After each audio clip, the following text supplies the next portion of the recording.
Welcome back to Everything Whiskey. I'm Callum. I'm Sam. And today we're having a look at the Hibiki Harmony.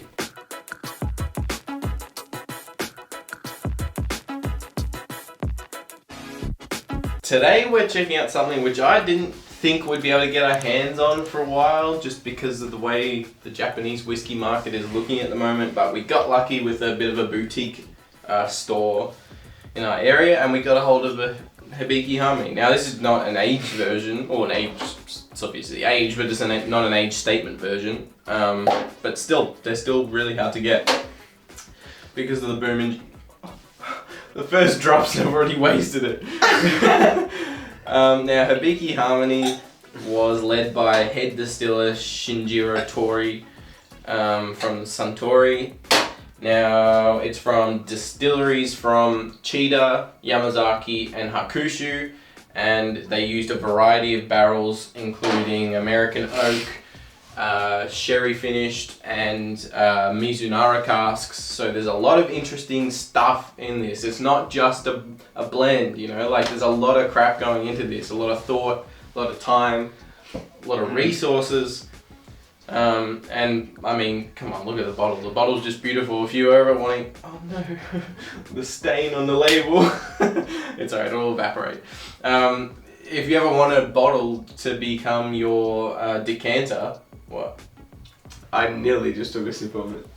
I was so close. I'm so keen to try this whiskey. If you ever wanted a bottle of whiskey to become your decanter for an infinity blend or whatever you want to do with it, this is the bottle. It is all glass, symmetrical, circular, but its cork is not glass. So obviously it's real cork, but the top is glass. Problem with that I have with a lot of decanters is you'll see it's a more V-shaped, but it's glass, so it's not airtight. So you lose a bit of whiskey in the process if it's sitting around for a while. But this, perfect for it. That's probably what it'll become when we finish it. Ours is over there somewhere.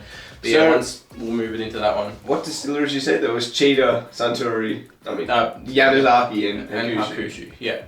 I mean, we've tried all of them. Yeah. Exactly. So we've got the Chita, we've got Yamazaki 12, Hakushu. We've tried them all. So surely we can pull some knowledge from back in the day. We know a lot about sherry cask finish. We enjoy bourbon, so so surely this should be oak and Mizunara cask. That's one we haven't really experienced much.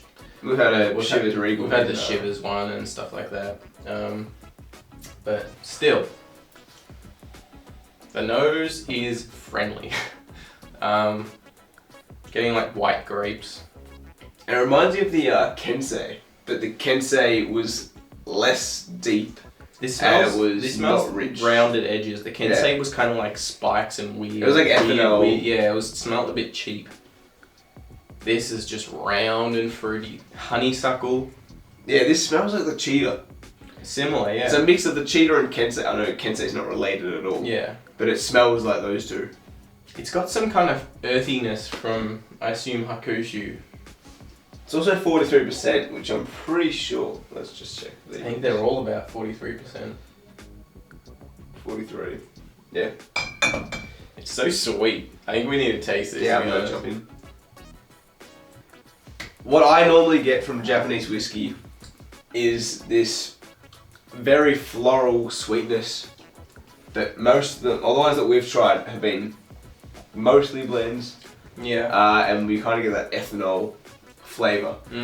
But this it's just deep, rich. Yeah. It's a blend, isn't it? This is a blend, but it clearly tastes like it's had a lot of thought put into it or something. It tastes like a single malt.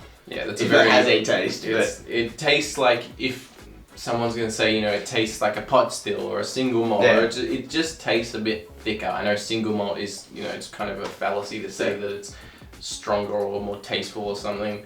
It's just looked at as more premium. So because of that, as a marketing thing, if you're gonna present someone with fancy whiskey, it's gonna be a single malt. So a lot of the good ones you find are single malt, but not because they're single malt. It's kind of a coincidence. But this is a fantastic. I was gonna swear.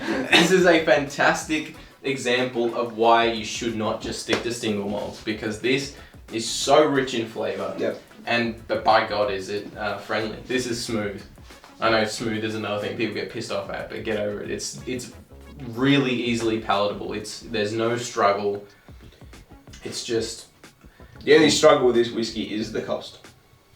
yeah, but that's good luck. Normally, That's with all Japanese whiskey for the next 5 years at least. Yeah, we picked this one up for cheap, but Cheap, normally but it's like 200 plus. it was still 150 Australian, but normally it's more.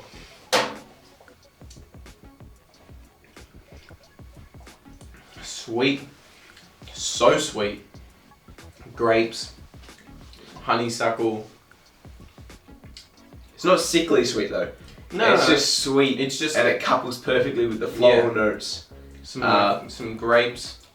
I get why people call it the white wine of whiskey. Like I want to say caramel, but caramel's a bit more. There like is some deep, like it's kind of like chocolate. There's some weird like chocolate sweetness because it's kind of thick and milky. I want to say like because it's molasses and caramel, but it's neither of those. It's like it's like a weird mixture. For me, there's a bit of chocolatiness, not dark chocolate. There's not enough cocoa bitterness, but maybe just a normal milk chocolate because there's this thick creaminess to it. It's a dense flavored whiskey, which is, I mean, it's not something you often. Big M. That's incredible. 1, 2, 3, 4. Bit of water. We'll see what difference it makes. I wouldn't imagine a lot. Normally in a low proof blend, but this one is quite oily tasting, thick. It might have a decent impact. Sometimes it surprises you. Sometimes you get a whiskey that is a bit bland. You put some water in it and it pushes all the oils and stuff up to the top and you get a real punch in the face full of flavour and you wished that it was just produced at a bit high proof so you could get that experience every time you drink it. And then other times all it does is water it down. It smells a bit more bitey on the nose. Just ever so slightly. Sweet and floral to me.